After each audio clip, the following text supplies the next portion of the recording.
മലയോര കാഴ്ചകളും കൃഷിയിടങ്ങളും ചുറ്റി സഞ്ചരിക്കാനായി ഒമാനിലെ ജബൽ അഖറിൽ ഒരുക്കുന്ന നടപ്പാതയുടെ നിർമ്മാണം അവസാന ഘട്ടത്തിലെത്തിയിരിക്കുകയാണ്. 3 മലയോര ഗ്രാമങ്ങളെ ബന്ധിപ്പിച്ചാണ് പാതയുടെ നിർമ്മാണം. ഈ വർഷം അവസാനത്തോടെ നിർമ്മാണ പ്രവർത്തനങ്ങൾ പൂർത്തിയാക്കി പാത സഞ്ചാരികൾക്കായി തുറന്നു കൊടുക്കുമെന്ന് അധികൃതർ അറിയിച്ചു.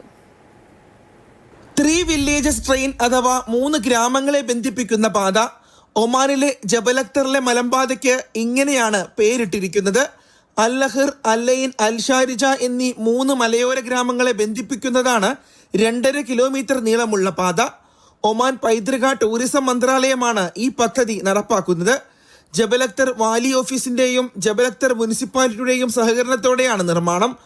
റോസാപ്പൂവ്, മാതള നാരങ്ങ, മുന്തിരി, ഒലിവ്, ആപ്രിക്കോട്ട്, അത്തിപ്പഴം, വാൾനട്ട് തുടങ്ങിയവയെല്ലാം വിളയുന്ന ജബൽ അഖറിലെ പ്രശസ്തമായ നിരവധി കാർഷിക മേഖലകളിലൂടെയാണ് പാത കടന്നു പോകുന്നത്.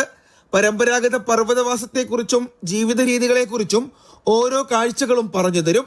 സുസ്ഥിര ഇക്കോ ടൂറിസം വികസിപ്പിക്കുകയാണ് സംരംഭത്തിന്റെ ലക്ഷ്യമെന്ന് പൈതൃക ടൂറിസം മന്ത്രാലയം അറിയിച്ചു. 83,500 റിയാൽ മുതൽ മുടക്കിലാണ് 2.4 കിലോമീറ്റർ ദൈർഘ്യമുള്ള ഈ പാത ഒരുങ്ങുന്നത്.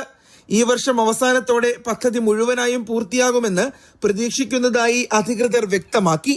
Mathrubhumi news, Muscat.